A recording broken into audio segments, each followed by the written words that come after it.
Vijayawada university మంచి భవిష్యత్తు కోసం తెలుగు విద్యార్థులు ఇష్టపడే యూనివర్సిటీ. అన్నీ నాకు కొంచెం కష్టపడి దొరికింది, అంటే స్ట్రగుల్లోనే దొరికింది ఏదైనా నాకు.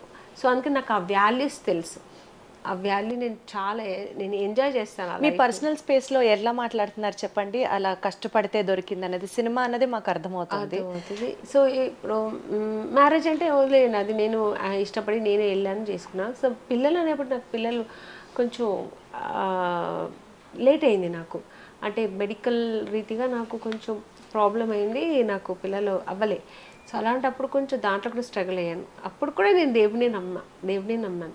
నమ్మితే ఎక్కువ ఎవరు ఏం చెప్తే ఆ ఉపవాసాలు ఉండడం, ఆ పూజలు చేయడం, ఏ గుడికి వెళ్తే చెప్తే ఆ గుడికి వెళ్ళేదాన్ని, ఎంత దూరం ఉన్నా సరే వెళ్ళిపోయేదాన్ని, నడిచి వెళ్ళమంటే నడిచి వెళ్ళిపోయేదాన్ని, ఇలా అన్ని వ్రతాలు చేసేదాన్ని, అన్నీ చేస్తే నేను ఒక్కడే అన్నది, నాకు ఒక్క బేబీ ఇవ్వు, అది బాబు అయినా సరే పాప అయినా సరే అని ఇలా అనుకుంటే నాకు 2 ఇచ్చేసాడు.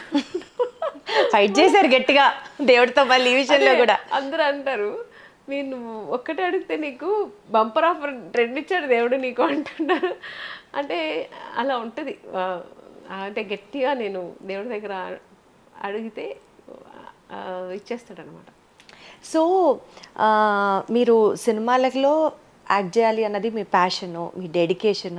ఒకసారి మీరు సినిమా చేస్తున్నప్పుడు, ఎస్పెషల్లీ ఒక కన్నడ సినిమా అనుకుంటా చేస్తున్నప్పుడు, నాన్నగారికి ఒంట్లో బాగాలేకపోవడం, ఆయన కాలం చేయడం, ఆ విషయం మీకు చెప్పకపోవడం, అట్లీస్ట్ ఆయన లాస్ట్ సారి కూడా చూసే అవకాశం మీకు రాకపోవడం, ఇవన్నీ మీకు అనిపించిందా అండి? బికాజ్ సినిమా వల్లే కదా ఈరోజు నాన్న నేను చూడలేకపోయాను, నేను ఈరోజు పక్కన ఉండుంటే బాగుండు అని అనిపించలేదు నాకు. సినిమా అంటే నేను సినిమా చాలా ఇష్టపడతాను. నేను సినిమా నా లైఫ్, సినిమా నా ప్యాషన్. సినిమా అంటే నాకు నరాల్లో నిండిపోయింది. నాకు సినిమా అంటే నాకు తెలిసి 5 years బేబీ నుంచి నేను ఇష్టపడ్డాను ఈ ప్రొఫెషనల్ని. సో నాకు నాకు ఎప్పుడు అనిపించలే. ఏంటంటే సందర్భం, అంటే వాళ్ళు పాయింట్ ఆఫ్ వ్యూలో ఏంటంటే మీరు ఎక్కడ డిస్టర్బ్ అవుతానని కాదు. ఫస్ట్ ఒకటి డిస్టర్బ్ అవుతాను, ఒకటి. రెండోది ఏంటంటే ఆ రోజు క్లైమాక్స్, ఆల్ ఆర్టిస్ట్ కాంబినేషన్, పెద్ద ఆర్టిస్ట్ కాంబినేషన్, డేట్లు దొరకదు వాళ్ళకి. మళ్ళీ ఆ అవుట్డోర్లో అందరినీ మళ్ళీ కలిపి చేయలేరు. సో వాళ్ళ ప్రాబ్లమ్స్ అది ఉంటుంది. ప్రొడ్యూసర్గా ఆ పాయింట్ ఆఫ్ వ్యూలో ఆలోచిస్తే అది కరెక్ట్, కానీ నా పాయింట్ ఆఫ్ వ్యూలో నాకు అది చాలా పెద్ద లాస్ కదా లైఫ్లో. అది కానీ వాళ్ళు ఏంటంటే నాకు చెప్తే బాగుండేది అనిపించింది. ఒకవేళ వాళ్ళు ఏమనుకుంటే చెప్తే ఈ అమ్మాయి ఆగదే వెళ్ళిపోతుందని వాళ్ళు భయపడ్డారు. నిజంగా ఆగేదాన్ని కాదులేండి, ఎందుకంటే మా నాన్న కదా నాకు చాలా ఇష్టం. ఆ పరిస్థితిలో సీరియస్ అని చెప్తేనే వెళ్ళిపోయేదాన్నేమో.